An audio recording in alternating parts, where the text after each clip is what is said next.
12 महीने हैं, उन 12 महीनों में राशियां होती हैं, उन राशियों में भी सूर्य आते हैं, हर महीने एक संक्रांत होती है, हर महीने सूर्य राशि परिवर्तित करते हैं, ऐसा सब रहता है।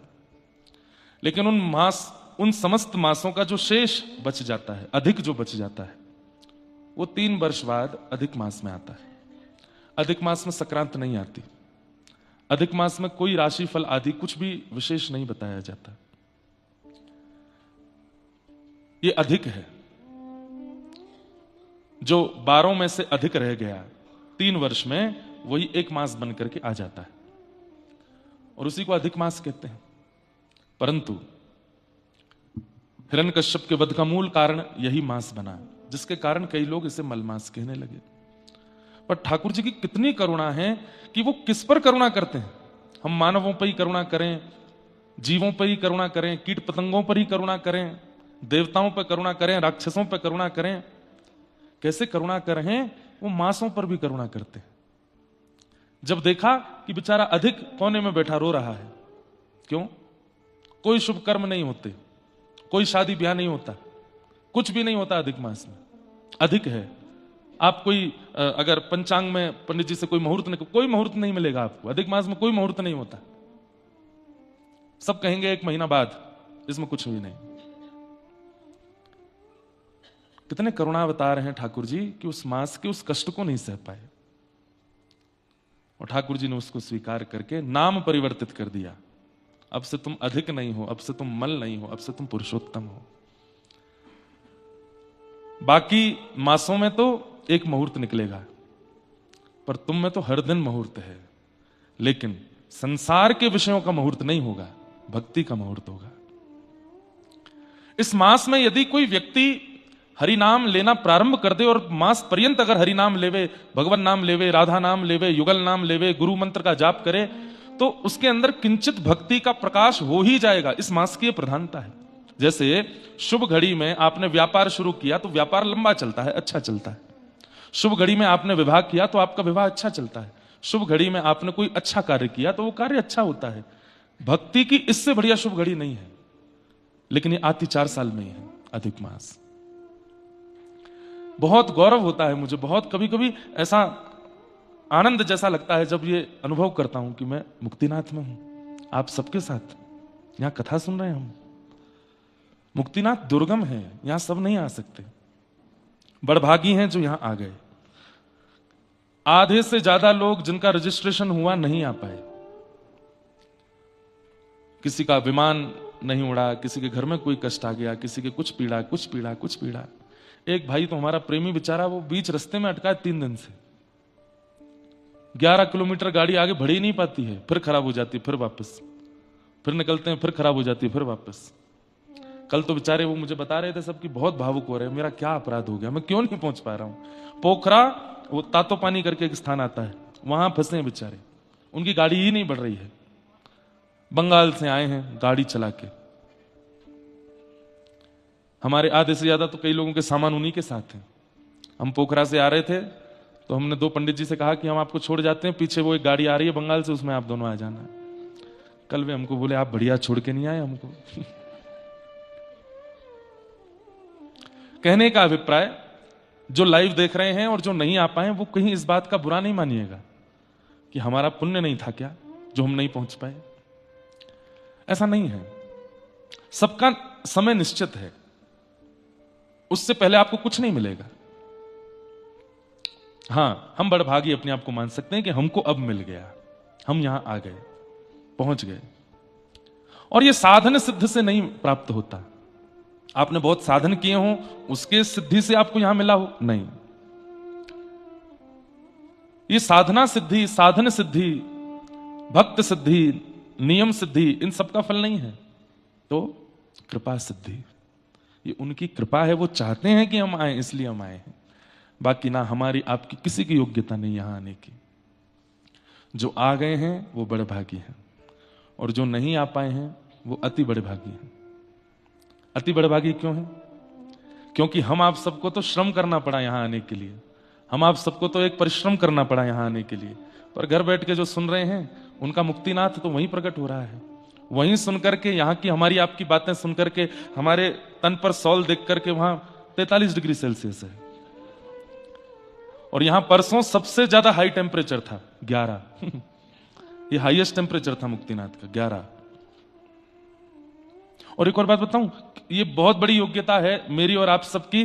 ठाकुर जी की ऐसी कृपा है कि बादल नहीं हो रहे हैं यहां पे। अगर बादल हो जाएं तो आप कमरों से बाहर नहीं निकल पाओगे, सांस नहीं ले पाओगे, ऑक्सीजन लेवल बिल्कुल डाउन चला जाता है। पोखरा में 2 दिन से वर्षा थम नहीं रही है, 3 दिन से। आश्रय लगाए जा रहे हैं यहां पर भी कि बादल आ सकते हैं, मौसम बिगड़ सकता है और स्नोफॉल भी हो जाता है। जब यहां बादल बहुत ज्यादा हो जाते हैं, ठंड बहुत, तो यहां कभी भी बर्फबारी भी हो जाती है। लेकिन अभी तक तो कुछ नहीं है। सूर्य नारायण रोज आ रहे हैं। सामने धवलगिरी पर्वत है, वो 10 सबसे ऊंची पहाड़ियों में से संभवतः 4थे नंबर पर आता है। एवरेस्ट के बाद फिर कंचनजंगा है, कंचनजंगा, वैसे नाम तो कंचन गंगा होना चाहिए है? जंगा दूसरे नंबर पर संभवतः वो आता है। फिर यहाँ अन्नपूर्णा रेंज इधर ही है सामने। हमको पहाड़ बहुत प्रिय लगते हैं, इसलिए हम सब देखते रहते हैं।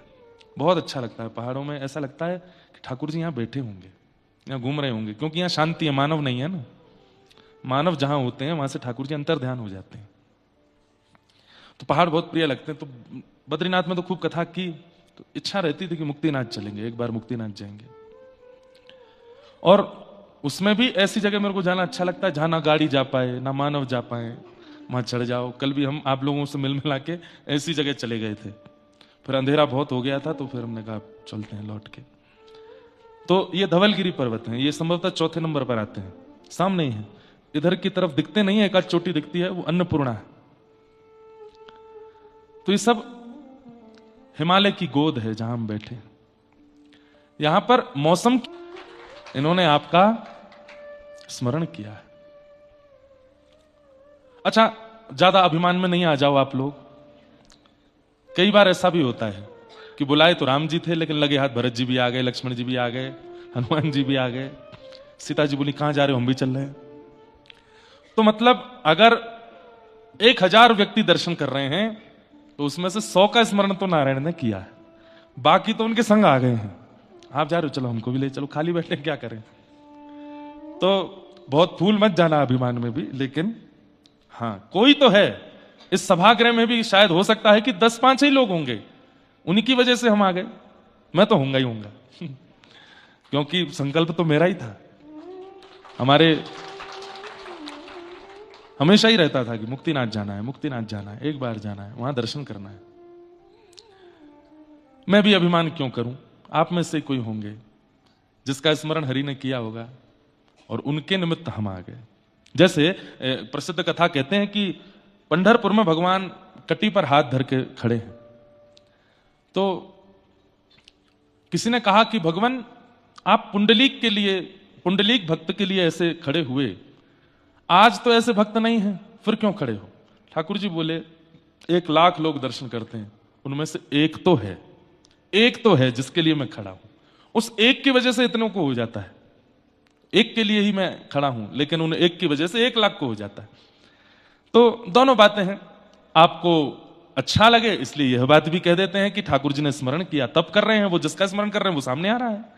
और आपको मान ना हो, अभिमान ना हो, इसलिए यह भी कह देते हैं कि कोई है जिसके लिए वो बैठे हैं, हम तो उसकी वजह से आ गए हैं। लेकिन किसी भी रूप में आए, आ गए, बहुत बड़ी बात है। मुक्तिनाथ आना ही बहुत बड़ी बात है। यहां पहुंचना साधन सरल नहीं है, मार्ग सरल नहीं है, स्वास्थ्य वह भी अनुकूल नहीं है, समय वह भी अनुकूल नहीं है। सब कुछ अनुकूल हो जाए तो इसमें तो यह मान लेना चाहिए कि नाथ ने स्मरण किया तो ही हम आ पाए। कल हमसे कोई कह रहा था महाराज जी कैलाश मानसरोवर की डेट बता दो। मैंने कहा ना, डेट नहीं बताएंगे, बस योजना बनाते चलेंगे, व्यवस्थाएं करते चलेंगे, और जिस दिन मानसरोवर पहुंच जाएंगे वही डेट बढ़िया है। प्रयास अपना मेहनत करेंगे, पहुंचने की तिथि नहीं बताएंगे। फिर एक, अब सब उधमी तो हैं ही हमारे संग वाले, एक बोला महाराज जी एवरेस्ट कैंप, बेस कैंप पे भी करो कथा, एवरेस्ट बेस कैंप पे भी करो। अब व्यासपीठ से भूल गई है तो ये भी हो जाएगी। हमारे संगीत वाले और हमारे संघ वाले सब कह रहे हैं, बोले महाराज जी प्रणाम है आपको, दूसरी संगति बैठा लो, हमसे तो नहीं जाया जाएगा। अब एवरेस्ट बेस कैंप पे पहुंचने में लगते होंगे 5-6 दिन तो लग ही जाते होंगे, पैदल ही जाते हैं वहां तो। लेकिन हमारे लिए तो एक श्लोक है, गंधमादन यात्रायाम यत्फलम लभते नर तत्फलम लभते सम्यक गिरिराजस्य दर्शनात्। बोले कि भाई हिमालय पर जितने भी तीर्थ हैं और हिमालय पर जितने भी भगवान हैं, उन सबके दर्शन का जो फल मिलता है वो फल केवल और केवल श्री व्रजमंडल के गिरिराज जी का दर्शन करने मात्र से मिल जाता है। गंधमादन यात्रायाम यत्फलम लभते नर तत्फलम लभते सम्यक गिरिराजस्य दर्शनात्। तो हमारे तो गिरिराज जी हैं, संकल्प तो हम नहीं लेंगे, लेकिन हाँ मन में भाव लेते रहेंगे, वहां भी करेंगे, वहां भी करेंगे, वहां भी करेंगे, और कहीं नहीं भी हो पाई तो गिरिराज जी में तो कर ही लेते हैं, गिरिराज जी को तो प्रणाम कर ही लेते हैं। कल मैं बता रहा था ना, श्री गिरिराज जी यहीं से गए हैं, हिमालय से ही तो गिरिराज जी व्रजमंडल में पधारे हैं। तो जब व्रज से लोग आते हैं हिमालय पर तो हिमालय बड़े प्रसन्न होते हैं और हम लोगों से धीमे धीमे पूछते हैं कि हमारे लाला गिरिराज जी कैसे हैं, क्योंकि हिमालय पुत्र ही हैं श्री गिरिराज। वो तो द्वापर में भगवान ने उनको अपना रूप प्रदान कर दिया, अपने सम बना दिया, अब तो वो साक्षात भगवान हैं। अब तो हिमालय भी प्रणाम करते हैं गिरिराज को, लेकिन पूर्व दृष्टि से देखा जाए तो हिमालय का ही अंश है श्री गिरिराज जी। ऐसे हिमालय को हम प्रणाम करते हैं, मुक्तिनाथ को हम प्रणाम करते हैं। 4 प्रकार की मुक्तियां भागवत में बताई गई, 5 प्रकार की। कपिल देवहूति संवाद में 5 मुक्तियां बताई गई हैं, ध्यान से सब लोग सुनो। भगवान कपिल देवहूति माता को ज्ञान उपदेश कर रहे हैं और ज्ञान उपदेश करते हुए मैया से कहते हैं, मैया मेरी 5 प्रकार की मुक्तियां होती हैं। कौन कौन सी? वो पूरा प्रसंग बहुत सुंदर है, वो पूरा प्रसंग ही सुनाते हैं। कपिल देवहूति संवाद, जिसे सांख्य शास्त्र कहते हैं, इसका एक बार हमने विस्तार निरूपण दत्त धाम नासिक में मास कथा में किया था। तो वहीं भगवान कहते हैं, जो ये देने वाले बैठे हैं ऊपर मुक्तिनाथ, 5 प्रकार की मुक्ति है कि सालोक्य सामीप्य शास्ति, कि सालोक्य शास्ति सामीप्य, सारूप्यम एकमत्युत, दीयमानम न गृह्णन्ति, बिना मत सेवनम जनाः। सबसे पहली मुक्ति क्या है? तो कहते हैं सालोक्य, भगवान के लोक की प्राप्ति हो जाना। आपने अपने भजन साधन और भक्ति से मृत्यु के उपरांत उस लोक की प्राप्ति। अच्छा, एक बात स्पष्ट कर दें कि मुक्ति प्राप्त करने वाला पुनर्जन्म नहीं लेता, मुक्ति प्राप्त करने वाले को पुनः इस संसार में नहीं आना पड़ता। और यदि वो आएगा तो कब आएगा? जब ठाकुर जी स्वयं अवतार लेकर के आएंगे, तब उसको लेके आते हैं साथ में। जैसे जय विजय को भगवान रावण को मुकरण बना करके लाए, ऐसे ही भगवान समस्त वैकुंठ में निवास करने वाले, गोलोक धाम में निवास करने वाले, साकेत में निवास करने वाले अपने प्रिय भक्तजनों को, जिनको मुक्ति मिल चुकी है, अपनी लीला में ही उनको लेकर के आते हैं, बाकी उनको पृथ्वी पर नहीं आना पड़ता। या फिर कभी कभी भगवान अपने किसी भक्त को आचार्य बना करके पृथ्वी पर भेजते हैं कि जाओ तुम भक्ति का, ज्ञान का थोड़ा प्रचार करो, जिसमें आदि गुरु शंकराचार्य भगवान, श्रीमद रामानुजाचार्य भगवान, श्री रामानंदाचार्य भगवान, श्रीमद वल्लभाचार्य भगवान, ये जितने भी आचार्य हुए, ये सब भी भगवान ने भेजे इनको। तो मुक्ति का पहला अर्थ यह समझ लीजिए कि पुनर्जन्म नहीं होता मुक्ति प्राप्त करने वाले का। और मुक्ति कैसे मिलती है? उसमें बहुत भाव बताए गए, लेकिन एक बहुत स्पष्ट भाव कहा गया, अंते नारायण स्मृति, अंत में हरि का स्मरण। अंतिम श्वास चल रही हो और उसी समय मुख से नारायण, हरि, कृष्ण, माधव, गोविंद, गोपाल, राधा, कोई भी नाम, भगवान नाम यदि अंतिम श्वास में निकल जाए, मुक्ति निश्चित है। अब अंत में नाम निकले, उसके लिए क्या करना पड़ेगा? बोलो जीवन भर बोलो। जीवन भर बोलोगे तो ही अंत में निकल पाएगा, नहीं तो जन्म जन्म मुनि जतन कराही, अंत राम कही आवत नहीं। अंत में राम नहीं निकलता मुख से। अंत में राम नाम निकले, अंत में नारायण निकले, अंत में हरि निकले, उसके लिए जीवन भर बोलना पड़ेगा। इसलिए हमारे यहां कहते हैं जपते रहो, जपते रहो, जपात सिद्धिर, जपात सिद्धिर, जपात सिद्धिर न संशय। दूसरी बात, मुक्ति किनको मिलती है?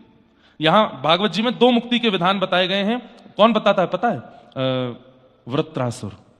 वृत्रासुर स्तुति सुनी है सब लोगों ने, कथा भी सुनी है वृत्रासुर की।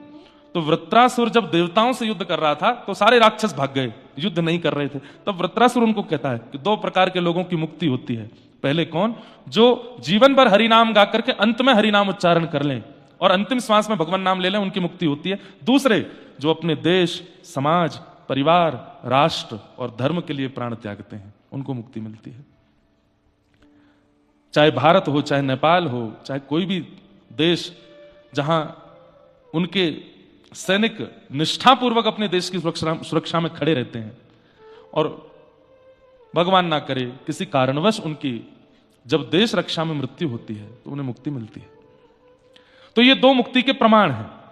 तीसरा मुक्ति का कारण बताते हैं, स्वभाव मधुर रखा हो जीवन भर, इतना अच्छा स्वभाव रखा हो, सबसे प्रियता से बोलना, सबके साथ में किसी के साथ छल कपट आदि आदि दोषों से ना युक्त होना, उसको भी मुक्ति मिलने की संभावना होती है। मुक्ति तो मुक्ति जिसको मिलती है, पहला उसको क्या मिलता है? सालोक्य। पहली मुक्ति है लोक। अगर आप राम उपासक हो तो आपको साकेत धाम मिलेगा। अगर आप कृष्ण, राधा कृष्ण युगल उपासक हो तो आपको गोलोक धाम मिलेगा। यदि आप नारायण उपासक हो तो आपको वैकुंठ मिलेगा। ये तीन लोक हैं, इनमें कोई अंतर नहीं है, ये इंटरकनेक्टेड हैं तीनों लोग। कभी कभी गोलोक धाम के लोग साकेत भी घूम के आते हैं, वहां राम जी का दर्शन करके आते हैं मधुर। कभी कभी साकेत धाम वाले गोलोक धाम भी हुआते हैं, वहां पे बाल कृष्ण प्रभु का दर्शन कर आते हैं। और कभी कभी तो देवता भी इधर उधर चले जाते हैं। गोलोक धाम वाले ठाकुर जी साकेत धाम चले जाते हैं, साकेत धाम वाले यहां पर आते हैं। कितना अच्छा लगता होगा कि अब जैसे गोलोक धाम में हमारे स्वामी कौन? भगवान कृष्ण। अब वो सबको कहते होंगे बढ़िया सजाओ गोलोक धाम को। बोले क्यों? राम जी आ रहे हैं आज। अब देखने वालों को कितना सुख मिलता होगा। एक ही है दोनों, वही राम है, वही कृष्ण है, और एक जैसे ही रूप हैं, एक जैसे ही नेत्र हैं, एक जैसी हंसी, एक जैसा रूप रंग, सब कुछ। और जब राम जी आते हैं तो श्री कृष्ण उनकी आरती करते हैं, सब भक्तों से, सब भक्तों का परिचय देते हैं। देखो ये काठमांडू से आयो है, ये पोखरा से आयो है, ये बंबई से आयो है। इसकी वैसे स्थिति तो नहीं थी मुक्ति वाली, लेकिन ठीक है, अंत में नारायण नाम निकल गया था तो हमने दे दी। और ये मैया है, बहुत बढ़िया बढ़िया प्रसाद बनाती है। राम जी को ठाकुर जी घुमा रहे हैं गोलोक धाम में, सिया जी को किशोरी जी श्री राधा रानी लेकर के जा रही हैं।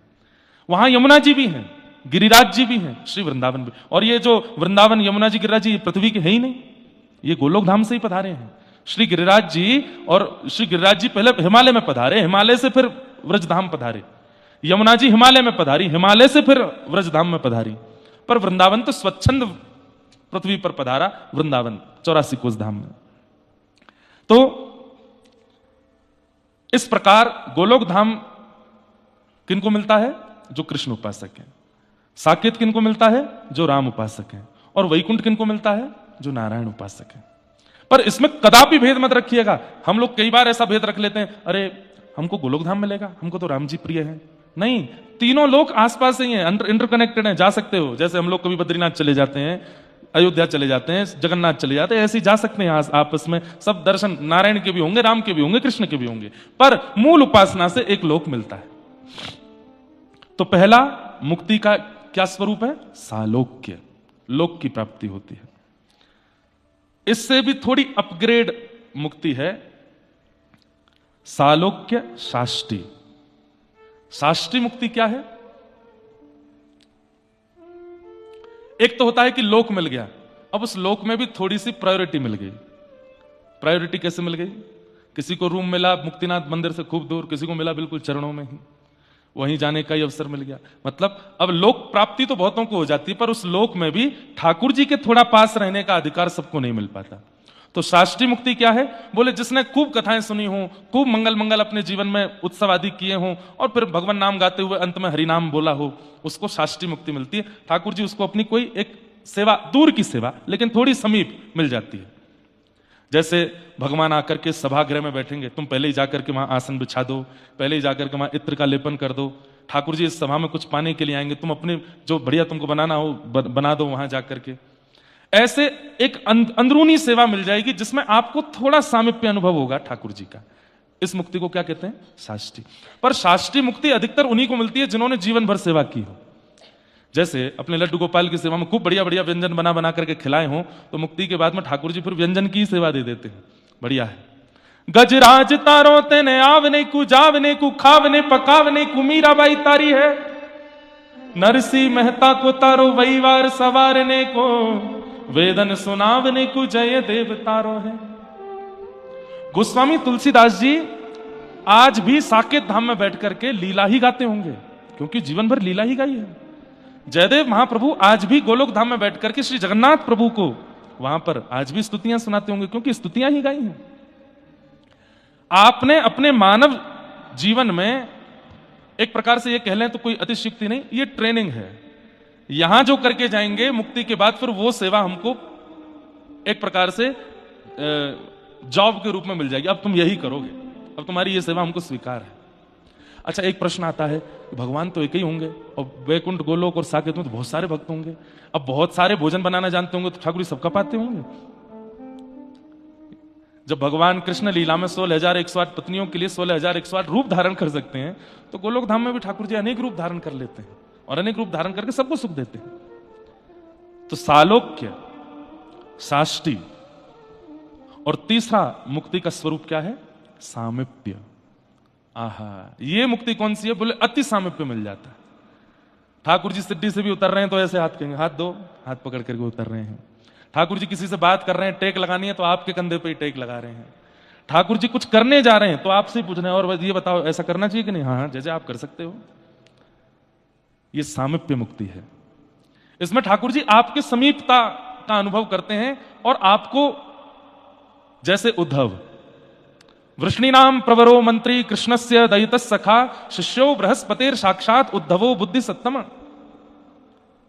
इतनी बढ़िया कथा चल रही है, इतना बढ़िया मौसम है, दो चारों को झोंके आ रहे हैं, कौन ही मार के उठा दिया करो, मुक्ति मिल जाएगी उठाने वाले को।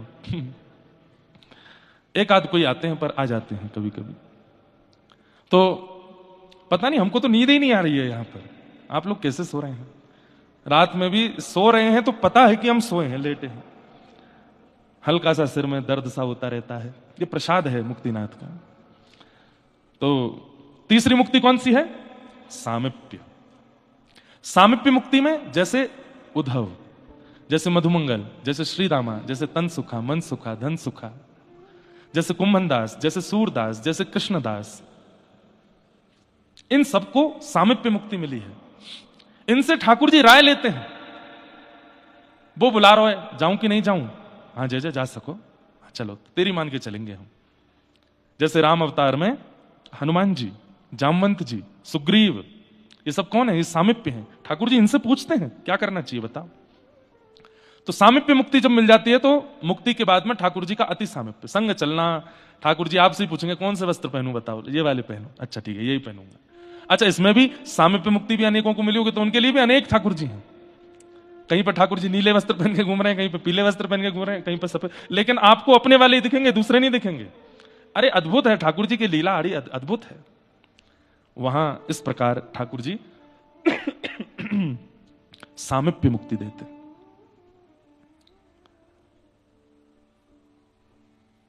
कभी स्वयं गाएंगे, आपसे कहेंगे नाचो, आप नाचोगे, फिर तान दे दे करके गाएंगे, फिर कहेंगे अब तुम गाओ हम नाचते हैं। ये सामिप्य मुक्ति। सामिप्य मुक्ति किनको मिलती है? जो जीवन भर भगवत सेवा और गुरु आज्ञा का पालन करते हैं, उनको सामिप्य मुक्ति मिलती है। सामिप्य कब मिलती है?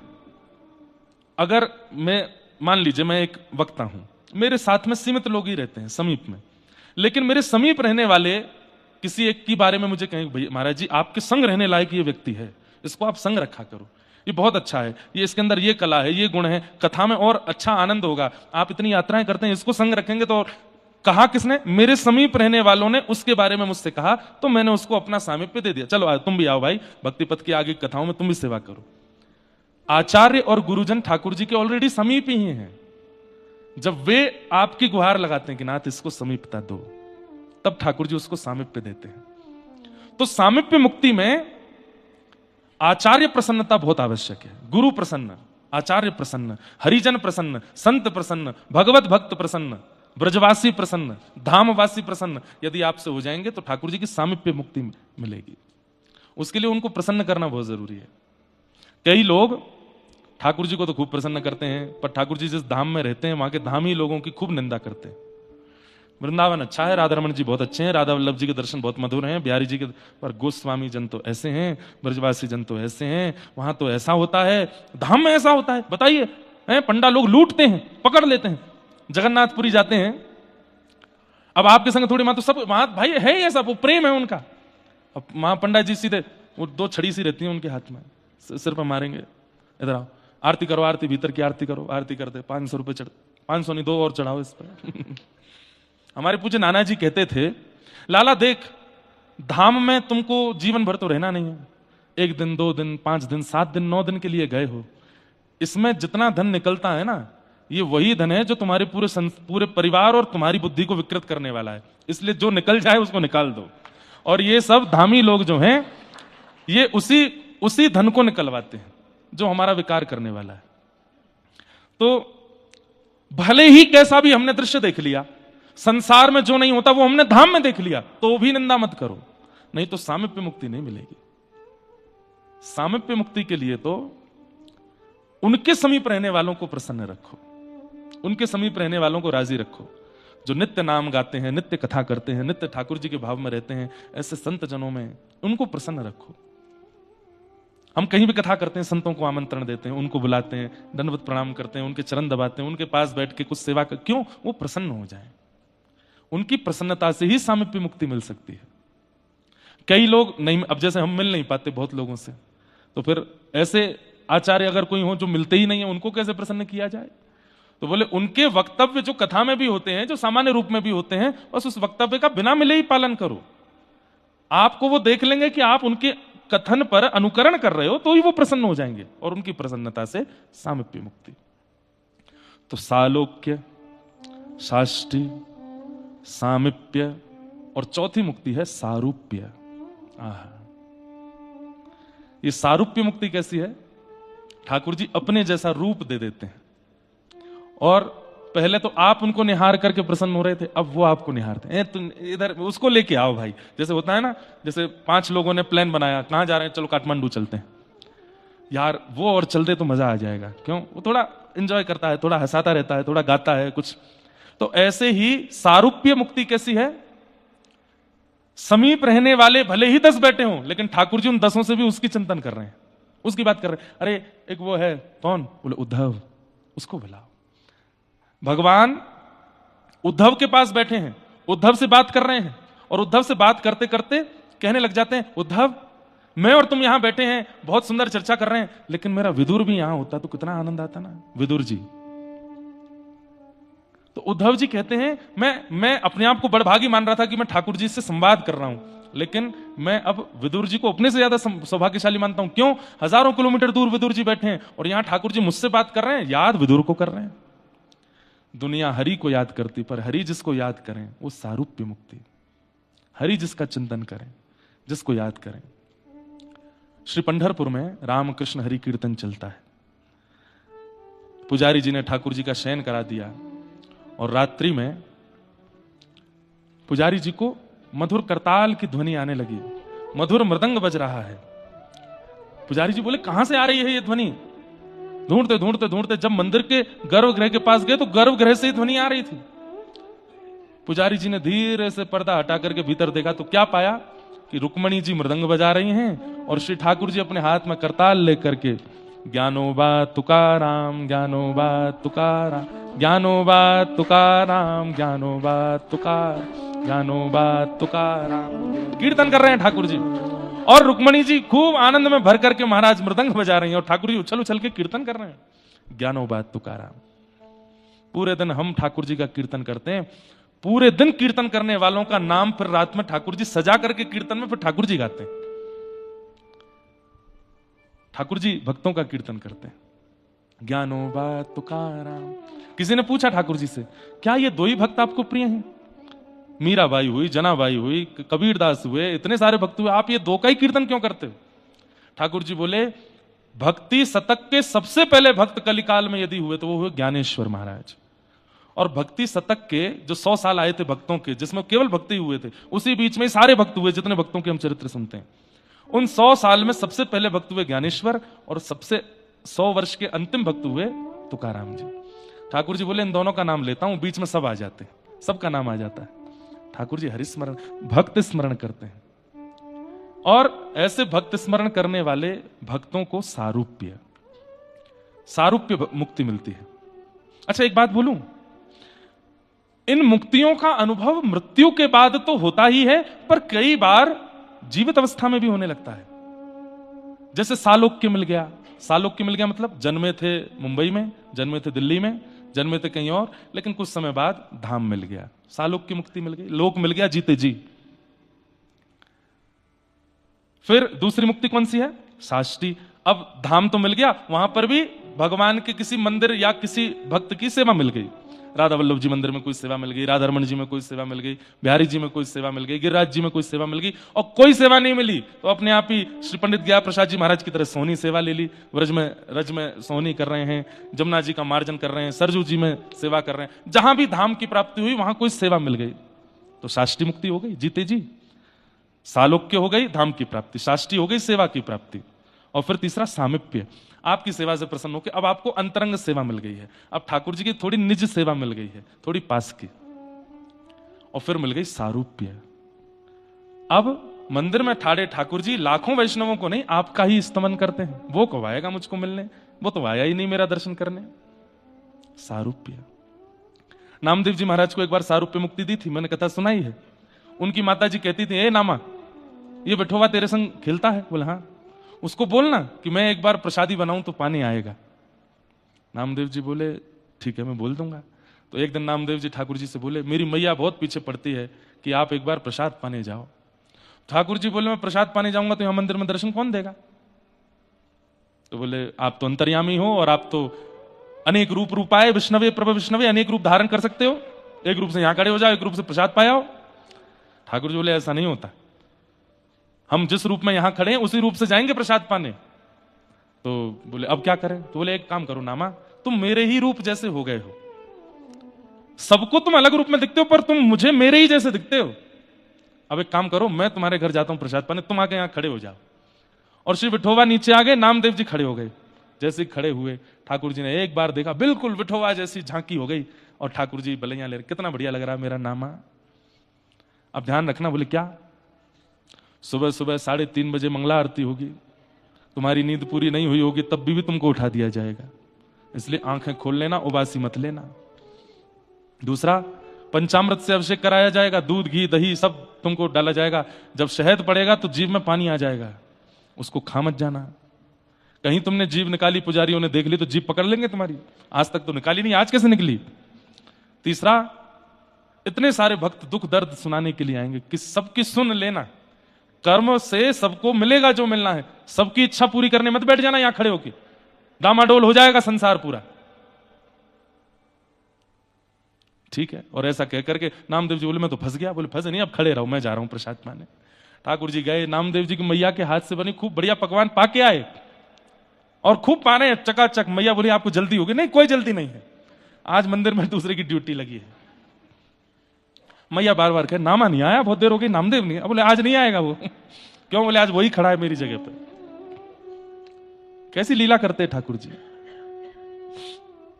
बंधु, हम तो सुन के ही आनंदित हो जाएं, हम तो अनुभव करके ही आनंदित हो जाएं, हमारे संग हो ये संभव नहीं है। हो जाए तो बहुत बड़ी कृपा।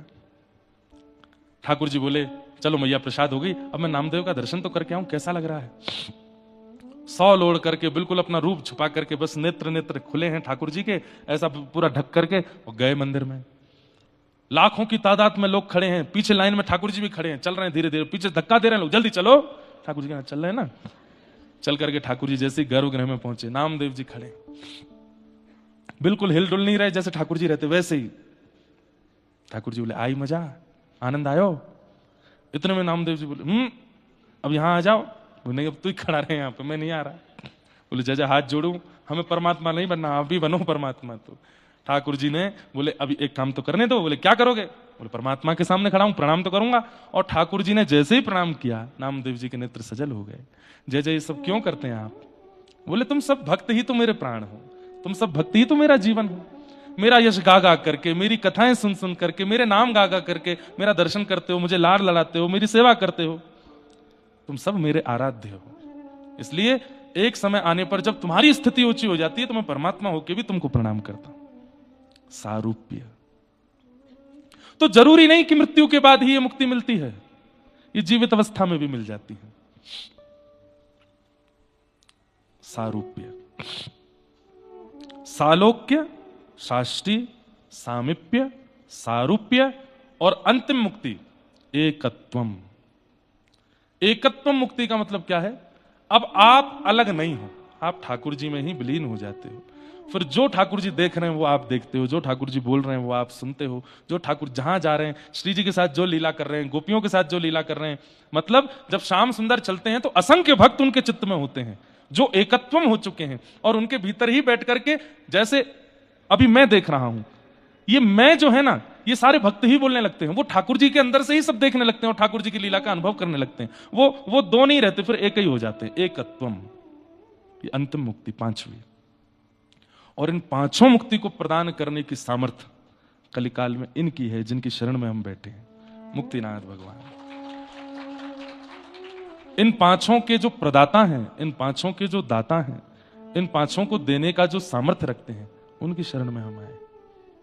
जो प्रिय लगी हो पांचों में से बोल दो जाके, नाथ सालोक्य दे दो, सारूप्य दे दो, साष्टी दे दो, सामिप्य दे दो, एकत्वम दे दो। कोई भी आपके पास, इन पे छठवीं और कोई चीज नहीं है, इनसे आपको फैक्ट्री चला दो, बोले वो क्या होता है? हम पे पांच, भाई दुकानदार पे जितनी साड़ी होंगी उतनी तो दिखाएगा, इन पे पांच ही हैं और ये पांच ही दे सकते हैं आपको। तो इन पांचों का भाव आप इनसे कह सकते हो और इनके द्वारा प्राप्त हो जाएगा। लेकिन अब आती है एक अलग बात। नीचे भगवान इसी श्लोक में कहते हैं, दीयमान न गृहणंती बिना मत से वन जना। ठाकुर जी कहते हैं, लेकिन देवूति माता, ये पंच मुक्ति प्रदान करने की सामर्थ्य मेरे अंदर है, लेकिन मेरे प्रेम लक्षण से युक्त भक्त इन पांचों को कभी स्वीकार नहीं करते। मेरे इन पांच मुक्तियों को देने पर भी वो हाथ खड़े कर देते, नहीं चाहिए नाथ, हमें नहीं चाहिए। दीयमान न ग्रहणंती, वो इसको भी नहीं मांगते। वो मेरे अति प्रिय भक्त होते हैं। बोले उनको क्या देते हो? ठाकुर जी, उनको तो मैं खुद को देता हूं, सर्वस्व दे देता हूं। उनसे तो फिर मैं, अब उनको क्या है उनकी संग स्थिति, वो वर्णन का विषय नहीं है। समझ में आई बात? इन पंच मुक्तियों को सुन के इच्छा तो हो गई होगी कि ये वाली बढ़िया है, ये वाली अच्छी है, ये वाली अच्छी है, लेकिन अंत में भगवान क्या कह रहे हैं? लेकिन मेरे प्रेम लक्षण से युक्त जो भक्त होंगे वो इन पांचों की याचना कभी नहीं करेंगे, वो ये भी नहीं मांगेंगे। वो केवल एक चीज मांगते हैं, क्या? लक्षणम भक्ति योगस्य निर्गुणस्य हिदाहतम अहैतुक्यव्यवहिता या भक्ति पुरुषोत्तम। वो केवल और केवल मेरा भजन मांगते हैं और कह देते हैं, मिलना नहीं, आप मिलना नहीं, हम भजन करें, हम साधन करें, हम आपको याद करें, हम आपकी याद में तड़पें, हम आपको खूब लाड़ लड़ा में नाथ सब कुछ हो, आप मिलना नहीं, हमको करने देना। ये बहुत ऊंची स्थिति है बंधु, ये सुन ही लीजिए, कर पाना बहुत मुश्किल है। हमें नहीं चाहिए, बस आप रोने दीजिए, तड़पने दीजिए, केवल हमारे चित्त में और अच्छी अच्छी भक्ति करने का क्रम करने दीजिए, उसके बदले हमें फल रूप में कुछ मत दीजिए। ये बस हमारी क्रिया है, हमें लगे रहने दीजिए आपकी सेवा में, नहीं चाहिए हमें आपसे कुछ। हम वो स्थिति तक कर लें जिससे आप प्रकट हो जाते हो, लेकिन आप प्रकट मत होना। हम कर लें, आप कहीं प्रकट हो गए तो प्रकट होने पर आपको देखने पर ऐसा लगेगा अब विश्राम हो गया, अब मेरी क्रिया विश्राम हो गई। नहीं, हमें विश्राम नहीं चाहिए, हम करते रहें। बंधुओं, कई बार गंतव्य से ज्यादा सुंदर मार्ग होता है, गंतव्य से ज्यादा आनंद। अब देखो, आप लोग मुक्तिनाथ आए, मैं भी पहली बार आया, मैंने भी कभी नहीं देखा मुक्तिनाथ, लेकिन गंतव्य में जितना चिंतन बना, यहां पहुंच के उतना नहीं बना। जैसे वृंदावन से चले, मुक्तिनाथ जा रहे हैं, कैसा होगा? पहाड़ होंगे, वहां पर कैसे भगवान होंगे, शालिग्राम जी होंगे। फ्लाइट में बैठ गए काठमांडू के लिए, तो भी सोच रहे हैं बस थोड़ी दूर और है, कैसा लगेगा रास्ता, रास्ता कैसा होगा, गंडकी मैया कैसी होंगी, वहां चक्रांकृत शालिग्राम जी कैसे सुंदर सुंदर होंगे।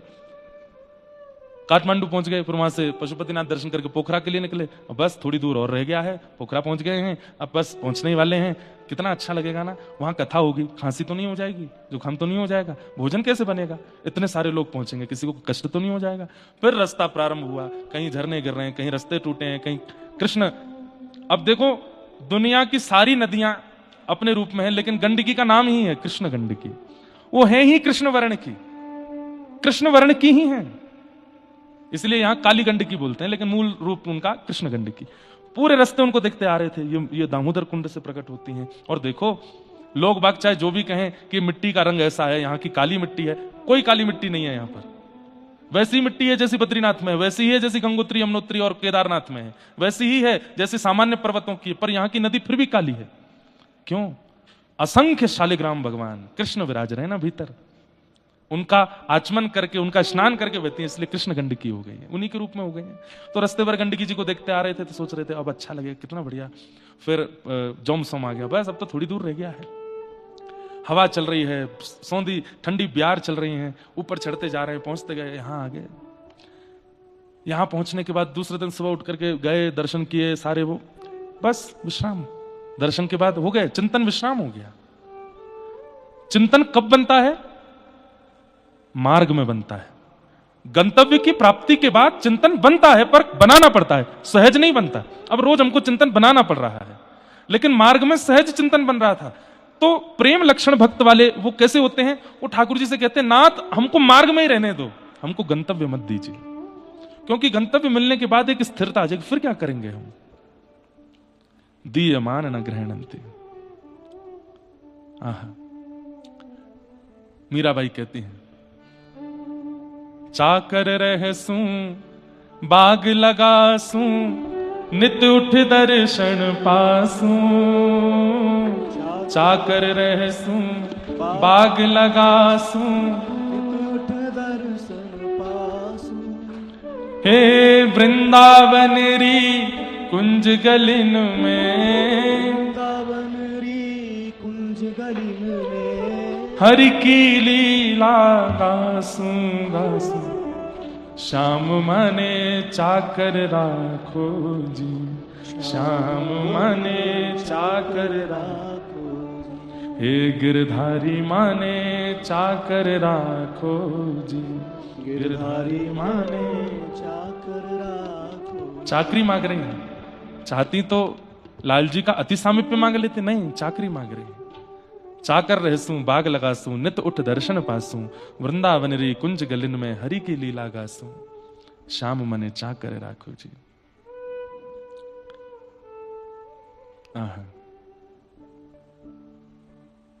हे मारा गिरधर लाल, थारो न छायो न चूरे। मारा गिरधर लाल, मारा गिरधर लाल, थारो न छायो न चूरे। मारा गाओ। हे मैं तो थारो न छायो नाचूं,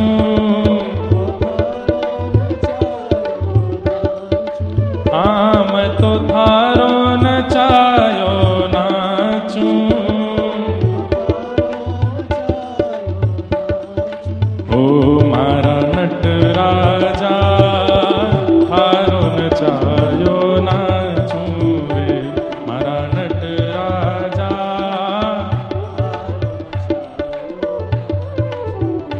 हे जारंगरा कपड़ा पहरावे, वैसो ही स्वांग बनाऊं। जारंगरा कपड़ा, अरे सांस फूल रही है क्या आप लोगों की? अब तो 3 दिन हो गए हैं, अब तो यूज्ड टू हो गई बॉडी यहाँ की। गाइए ना भाव से, ये हमारी इच्छा से नहीं आए हैं, गिरधर लाल जी नचाते नचाते यहाँ लाए हैं हमें। कोस हजार, मुक्तिनाथ आने वाले इस पंक्ति को जरूर गाना। कोस हजार पकड़ ले जावे, मैं दौड़ दौड़ के जाऊं। कोस हजार पकड़ ले जावे, मैं दौड़ दौड़ के जाऊं। और जो तू आसन देकर बिठावे, जो तू आसन देके बिठावे। बैठ जाओ सब लोग, जहां जगह मिले बैठ जाओ, हल्ला नहीं करो। जो तू आसन देकर बिठावे, जो तू आसन देकर बिठावे, मैं गर्दन नाही हिलाऊं हिलाऊं, मारा गिरधर लाल थारो नचायो नाचूं, मारा गिरधर लाल थारो नचायो नाचूं। तो दीयमान न ग्रहणंती, दीयमानम न ग्रहणंती, मैं देता हूं पंच मुक्तियां, लेकिन इनको भी जो स्वीकार नहीं करते मैया, ऐसे भी मेरे भक्त हैं। और वो भक्त मुझे बहुत प्रिय लगते हैं। प्रिय क्यों लगते हैं? क्योंकि उनकी इच्छा में मुक्ति भी नहीं है। मतलब इतना किंचन कौन हो सकता है मां? कौन नहीं चाहेगा कि मैं भगवान के संग रहूं, उनके रूप को निहारूं, उनकी सेवा करूं? लेकिन मेरे कई ऐसे भी भक्त हैं जो उसका भी त्याग कर देते हैं, और वो मुझे प्राणों से ज्यादा प्रिय है। तो ठाकुर मैया बोली फिर उनको क्या देते हैं? बोले उनको खुद को दे देता हूं। उन भक्त की पुकार चाहे जहां से आए मैं पहुंच जाता हूं, मैं सब कुछ देता हूं उनको, लेकिन वो लेना नहीं चाहते मां। और इन भक्तों में किसका नाम पहले लिया जाएगा? तब गोपी ठाकुर जी कहते हैं यथा व्रज गोपिका नाम। नारद भक्ति सूत्र में नारद जी कहते हैं गोपियां, और ठाकुर जी भी कहते हैं वो गोपियां। उन्हें मुक्ति नहीं चाहिए। प्रसिद्ध कथा है, भगवान को एक बार बुखार चढ़ा था, तो नारद जी अश्वनी कुमार वैद्यों से पूछते हैं कि क्या औषधि दें ठाकुर जी को। तो अश्वनी कुमार कहते हैं किसी भक्त की चरण रज इनके माथे से लगाओ, इनकी जीभ पर थोड़ी सी डाल दो, ठीक हो जाएंगे। बोले भक्त कैसा होना चाहिए? जो बोले 24 घंटे इनका स्मरण करता हो, ऐसे भक्त। तो नारद जी की सबसे पहले दृष्टि रुक्मणी जी पे ही पड़ी। बोले आप 24 घंटा इनके संग रहती हो, आप ही अपनी चरण रज दे दो। कैसी बात कर रहे हो नारद आप? भगवान को अपनी चरण रज दूंगी मैं? ध्रुव प्रहलाद आदि भक्तों के पास गए नारद जी, उन्होंने भी मना कर दिया। अरे आपको पता है कितने जघन्य नरक में जाना पड़ता है? भगवान को कमर दिखाना, पीठ दिखाना पाप है, चरण पसार के बैठना पाप है, अपनी चरण रज देना ये तो महापाप है। लेकिन जब ब्रज की गोपियों को पता चला कि कृष्ण की पीड़ा चरण रज देने से दूर होगी, तो दौड़ दौड़ करके गोपियां गईं और जाकर के यमुना जल में अपने पैर गीले करके खूब सारी रज लगा करके पैरों को रगड़ रगड़ करके पोटलियां बांध बांध करके असंख्य पोटलियां नारद जी को दे दी। बोले ले जाओ, कृष्ण के माथे से लगा देना, मुख से लगा देना, और बाकी रुक्मणी जी को दे देना, रख लेंगी। कल को कुछ भी हो कृष्ण को हमारी रज लगा दिया करे चरणों की। नारद जी बोले आपको पता है परमात्मा को चरण दिखाना भी पाप है, आप उनको रज दे रही हो चरण की, कितने जघन्य नरक में जाना पड़ेगा। बोले हमें ही तो जाना पड़ेगा ना, चली जाएंगी। कृष्ण पीड़ा में नहीं रहेंगे ना, बस उनको पीड़ा में नहीं देखना है, हम नरक चली जाएं वो हमको स्वीकार है। ऐसा कौन हो सकता है? हम दुनिया के लोग कहते हैं नाथ ये घर भी आपका, गाड़ी भी आपकी, पत्नी भी आपकी, बच्चे भी। किसी दिन ठाकुर जी घर आके कहें लाओ चाबी दे दो, हाथ पैर खड़े हो जाएंगे हमारे। तो हमारी भक्ति तो ऐसी, हम इतना त्याग नहीं कर सकते ठाकुर जी के लिए। लेकिन ये व्रज की गोपियां हैं, आहा, प्रणय गीत में भगवान से कहते हैं भक्ता भजस्व दुर्वग्रहमात्यजास्मान देवो यथादि पुरुषो भजते मुमुक्षु संत्यज्य सर्व विषयाम स्तवपाद मूलम। सब छोड़ करके आई हैं आपके चरणों में। अरे रास को बहुत सामान्य मत समझा कीजिए। पति, बच्चे, परिवार, लोक, लाज, मर्याद सबके बीच में रह करके गोपियां चली गई रास में। कईयों के पतियों ने रोका तो अपने प्राण त्याग करके चली गई रास में। ये सामान्य बात नहीं थी।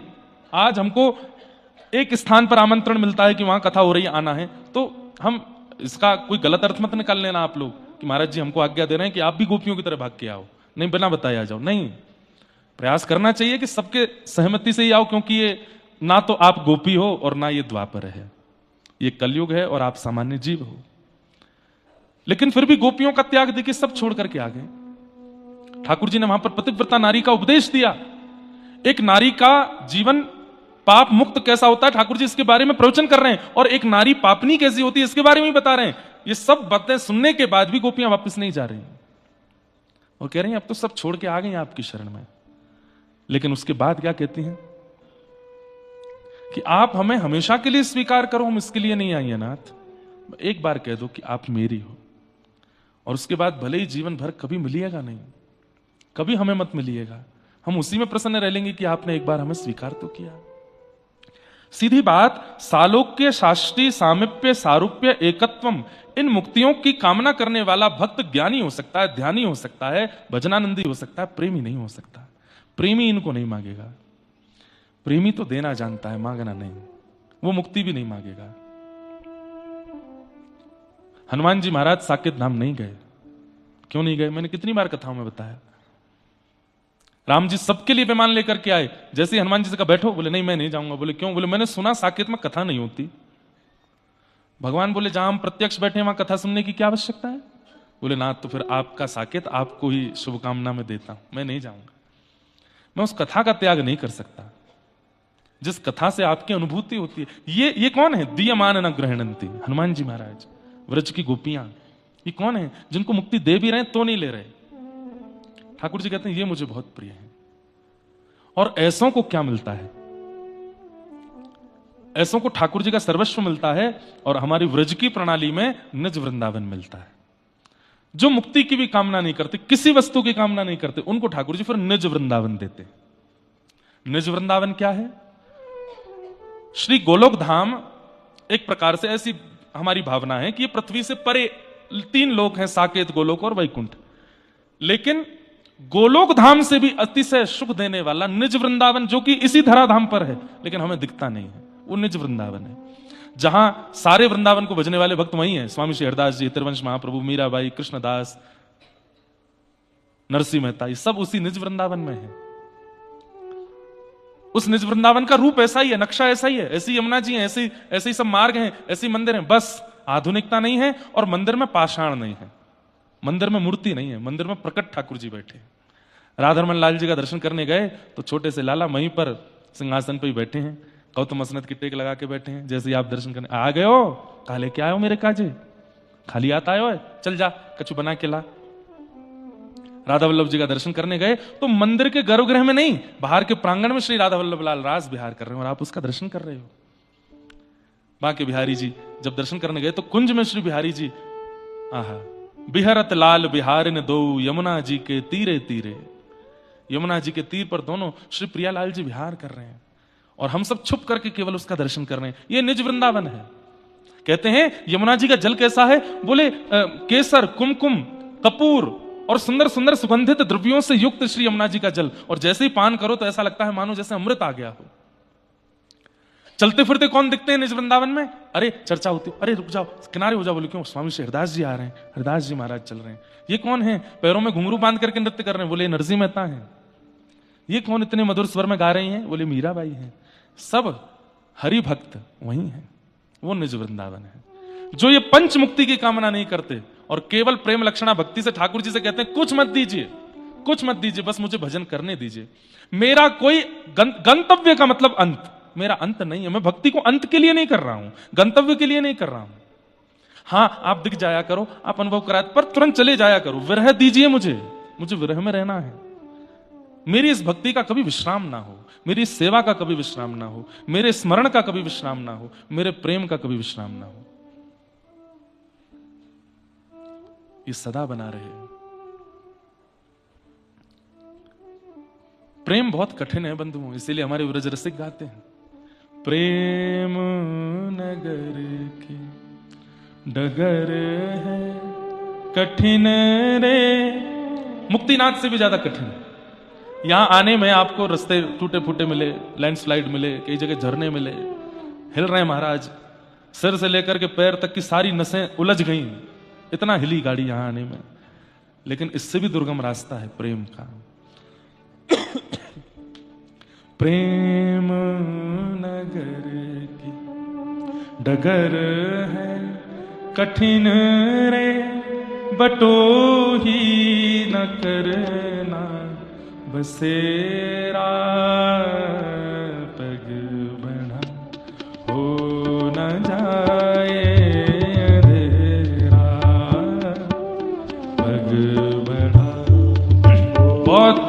लगभग सालों बाद ये पद याद आया है आज। हो प्रेम नगर डगर है कठिन रे, बटो ही न करना बसेरा। कई बार हमारे शुभ चिंतक हमको कष्टदायी लगने लगते हैं। वही हुआ, नारद जी गए, भगवान क्षीर सागर में पड़े हैं। अच्छा, भगवान की भी अद्भुत बात है, या तो बैठेंगे इतनी ऊंची पहाड़ी पे आके, या जाएंगे नीचे समुद्र में घुस के। बीच का समतल स्थान तो हमारे लिए छोड़ रखा है। ऐसी जगह नहीं बैठते जहां सहजता से मिले। ऐसी जगह केवल एक ही है, वृंदावन, जहां ठाकुर जी बीच में बैठे हैं। नहीं तो कहीं पर पहाड़ पे बैठे हैं, कहीं समुद्र में बैठे हैं। नारद जी पहुंच गए, जाकर के खड़े हो गए, वहीं खड़े होकर के कीर्तन करने लगे। भगवान ने जैसे ही देखा कि नारद जी आए, तो नारद जी तो बहुत बार आते थे, हर बार ठाकुर जी ऐसे पौड़े पौड़े ही उनका कीर्तन सुनते थे, और बताओ कैसे, क्या हालचाल, सब ठीक। लेकिन आज ठाकुर जी उठे, लक्ष्मी जी चरण दबा रही थी, बोले रुको, नारद आए, मैं लेके आऊं। तो जैसे ही शेषनाग से उतरने लगे तो लक्ष्मी जी बोली, नारद जी इतनी बार आए, आप कभी इतना तो नहीं करते कि उठ के जाओ लेके आओ। तो बोले, जब व्यक्ति बीमार हो जाता है तो उसको सहारा देना पड़ता है। आज नारद बीमार हो गया है, अभिमान हो गया है इसको। वो कैसे? बोले अभी पता चलता है। नारद जी आए, आकर के बैठे। ठाकुर जी, आइए आइए आइए, मेरे नारद आए हैं, थोड़ा शेषनाग के बगल में एक छोटे शेषनाग और लगाओ, इनको बैठा। बैठो। नारद जी बैठ गए। ठाकुर जी बोले, सब ठीक, आनंद में? कहां थे, बहुत दिन से नहीं आए थे। यही तो चाह रहे थे, ये प्रश्न हो, कहां थे, तो पूरी कथा सुनाऊं। हिमालय पर गया था तप करने के लिए। अच्छा, आरती उतारो नारद जी की, कामदेव को जीत करके आए हैं। ठाकुर जी ने और चढ़ा दी। अच्छी बात है, बस थोड़ा समझाया। और नारद जी का ये अभिमान ठाकुर जी को प्रिय नहीं लग रहा है। ठाकुर जी बोले, चिकित्सा होनी चाहिए। और जैसे ही निकले हैं क्षीर सागर से बाहर, एक सुंदर नगरी, और उस सुंदर नगरी में जाकर के जब देखा, पूछा कौन की नगरी, नाम बताया। बोले आज यहाँ के राजा की जो पुत्री है उसका स्वयंवर होना निश्चित है, सब आए हुए हैं। नारद जी बोले, हमको क्या, हम तो जाके राजा को बस आशीर्वाद दे आते हैं। राजा के पास गए, राजा को आशीर्वाद दिया। राजा ने कहा, मेरी पुत्री है, उसको भी आशीर्वाद दो। बोले हाँ बुलाओ। नारद जी का अभी तक भी ऐसा कोई भाव नहीं था कि मन कहीं विचलित हो जाए। अभी तक भी अपना मन अपने वश में ही था। जैसे ही विश्व मोहिनी आई, उसका नाम ही विश्व मोहिनी है, उसका रूप देखते ही नारद जी तो मन ही मन सोचने लगे, कल स्वयंवर होने वाला है। बोले हाँ, हमारा भी ब्याह नहीं हुआ है। भजन बहुत कर लिया, साधन बहुत कर लिया, तप भी बहुत कर लिया, कामदेव को भी जीत लिया, सब कुछ तो कर ही लिया जो एक साधक अपने जीवन में करता है। अब ये भी ट्राई कर लेते हैं, थोड़ा विवाह कर लेते हैं। और विश्व मोहिनी के ऊपर मन आ गया कि अब विवाह करना है। लेकिन विश्व मोहिनी की दृष्टि तो संत की जैसी थी, वो तो संत मान करके नारद जी को प्रणाम करे। नारद जी बोले, इस भेष में तो ये हमसे ब्याह नहीं करेगी। तो बोले, भगवान को मैंने आज तक इतने कीर्तन भजन किया, आज तक कुछ मांगा नहीं, आज मांगता हूं। दोबारा लौट करके क्षीर सागर गए। भगवान बोले, आइए आइए। नारद जी कैसे आए, अभी तो गए थे। भगवान, मैंने आपका इतना भजन कीर्तन किया, इतनी तपस्या की, इतना साधन किया, इतना व्रत किए, इतने नियम किए, आज तक आपने मुझे कुछ नहीं दिया। तुम तो प्रेमी भक्त हो ना, दिया मानम ना ग्रहणंती, तुम तो कुछ लेते ही नहीं हो, तुम तो कुछ मांगते ही नहीं हो। मैं देना भी चाहूं तो मना कर देते हो। इसलिए फिर मैंने सोचा तुम्हारे जैसे भक्त कुछ याचना तो करते नहीं, फिर क्या दूं। नहीं, आज मेरी याचना है। अरे तुम मांगो ना, मुझे तो बहुत प्रसन्नता है कि तुम मांग रहे हो। आज नारद जी मांग रहे हैं, मांगिए, क्या चाहिए। बोले, आपके जैसा रूप दे दो मुझे। भगवान बोले, कारण? बोले, कारण विश्व मोहिनी से विवाह करना है। अब हम भी गृह गृहस्थी बसाएंगे अपनी। सब कर लिया आपने, ये भी कर ले थोड़ा। ठाकुर जी बोले, ठीक है जाओ। नारद जी गए, बानर का रूप दे दिया ठाकुर जी ने। उनको तो लग रहा था कि उनका अच्छा रूप, और शंकर जी के दो गण और आ गए थे साथ में, वो उनकी झूठी बड़ाई बड़ाई किए जा रहे थे पीछे खड़े खड़े। अरे भाई, इतने राजकुमार आए हैं, पर इनसे सुंदर कोई नहीं जो आगे चल रहे हैं। जो नारद जी को और विश्वास हो रहा था कि मेरे को ठाकुर जी जैसा ही रूप मिल गया है। सभा में जाकर के बैठ गए, वो दो गण पीछे ही बैठे। भैया, हम तो गलती कर दी, आके हमारा तो पत्ता कट जाएगा, यहीं विश्व मोहिनी यहीं आकर के माला पहना जाएगी, और कोई है ही नहीं, इनके लायक कोई नहीं है। और इतनी बड़ाई की, इतनी बड़ाई की, नेत्र तो देखो ठाकुर जी के जैसे नेत्र है, नासिका तो देखो, केश तो देखो, नारद जी अपने केश संभाले, बढ़िया लग रहे हैं, सुंदर। प्रमाण भी मिल रहा है कि विश्व मोहिनी स्वीकार करेगी। लेकिन विश्वमोहिनी जैसे ही आई, स्वयंवर के राजाओं की पंक्तियां देख रही थी, और जिस पंक्ति में नारद जी बैठे थे, नारद जी को देखा तो इतने क्रोध में भर गई कि मेरे स्वयंवर में बानर बुलाया है। उस पंक्ति में ही नहीं गई जिसमें नारद जी बैठे थे, और सब राजाओं के पास भ्रमण करती हुई इतने में ही राजभवन में प्रवेश करते हैं भगवान। आहा, शंख चक्र गदा पद्मधारी कमल नयन ठाकुर जी मंद मंद मुस्काते हुए जैसे ही सभा में पहुंचे, विश्वमोहिनी गई जाकर के भगवान के गले में जयमाल पहना दी। नारद जी देख रहे थे, क्रोध में भर गए, बोले कि मैं तो इनके जैसा ही रूप लेकर के आया हूं, फिर मुझे माला क्यों नहीं पहनाई? तो अब तक झूठी बड़ाई करने वाले जो दो गण पीछे बैठे थे, अब वो हंसने लगे। क्या बात है, क्यों हंस रहे हो? एक बार जाके अपना चेहरा देख तो लीजिए। आ गए मुंह उठा के स्वयंवर में, और तुम तो कह रहे थे कमल जैसे नेत्र, तुम तो कह रहे थे ऐसे। बोले हम तो जबरदस्ती, ऐसा होता है ना कई बार, जैसे घर में बहन कभी सब्जी वब्जी बनावे, भाई को परोसे, और सब्जी बनी हो बिल्कुल बेकार, भाई आहा मास्टर शेफ जन्मी हमारे घर में, तो क्या बनाया है ये, इसको कहते ब्याज स्तुति। वह स्तुति भी कर रहे हैं लेकिन व्यंग मारते हुए, और वो जानती है कि मैंने अच्छा नहीं बनाया, लेकिन फिर भी भाई बोलता है पिताजी पाके तो देखिए, आत्मा तृप्त हो जाएगी, भूख मर जाएगी जीवन भर के लिए आपकी, ऐसा भोजन बनाया है। तो ऐसे ही बड़ाई कर दी थी। नारद जी ने जाकर के जब देखा, और अपना मुख देख करके जब देखा, कपि जैसा मुख, बंदर जैसा मुख, वहीं सामने से भगवान रथ में बैठ करके विश्वमोहिनी के साथ आ रहे थे। नारद जी सामने खड़े हो गए, नेत्र लाल पड़ गए, आंसू गिरने लगे। क्या जीवन में कभी कुछ मांगा था आपसे मैंने? कभी कुछ नहीं मांगा। आज जीवन में एक वस्तु मांगी, वो भी नहीं दी आपने। जिस प्रकार मैं व्याकुल हुआ हूं एक स्त्री के लिए, श्राप देता हूं आप भी व्याकुल होगे। और बानर का मुख दिया था ना, इन बानरों से ही आपको याचना करनी पड़ेगी, वही बानर आपकी सहायता करेंगे। और ये दो गण जो मेरी हंसी बना रहे थे, यही आएंगे रावण कुंभकर्ण बन के, और उस कारण से फिर प्रभु श्री राम को आना पड़ा। लेकिन मैं ये पूरी बात क्यों बता, इसमें दो बातें समझने की। पहली बात कि नारद सरी के भक्त भी, नारद जैसे भक्त भी जब संसार के इस बंधन में या इस माया में ग्रसित हो सकते हैं, हम कौन सी खेत की मूली हैं? हम कौन हैं? बचेंगे? बिल्कुल नहीं बच सकते। इसलिए ये अभिमान तो करना मत कि मुक्तिनाथ हुआ है, बद्रीनाथ हुआ है, इतना जप करके आए, वहां नारायण कवच करके आए, महाराज जी ने, पंडित जी घुमा घुमा के कवच बना दिया हमारे सिर पे, अब हमको कुछ नहीं होगा। नहीं, अभिमान मत कीजिएगा। और दूसरी बात बहुत अच्छी है, क्या? श्राप भगवान को भी लगते हैं, तो हम तो मानव हैं। हमको कोई गलत बोल देता है, हमारा कोई अपयश कर देता है, हमारे कोई निंदा करने लगता है, कोई हमारे बारे में गलत बातें करता है, कोई हमारे साथ गलत व्यवहार करता है, विचलित क्यों होते हो? इस संसार में ठाकुर जी को भी श्राप दिए गए हैं, भगवान श्री कृष्ण को भी श्राप लगे हैं, राम को भी श्राप लगे हैं। और ये श्राप तो वो हैं जो काउंटिंग में हैं, जो देखे जा रहे हैं। अनकाउंटेबल कितने श्राप लगे उनका तो पता ही नहीं है। इसका मतलब श्राप मतलब इस संसार के अपयश रूपी दोष हमको भी लगेंगे।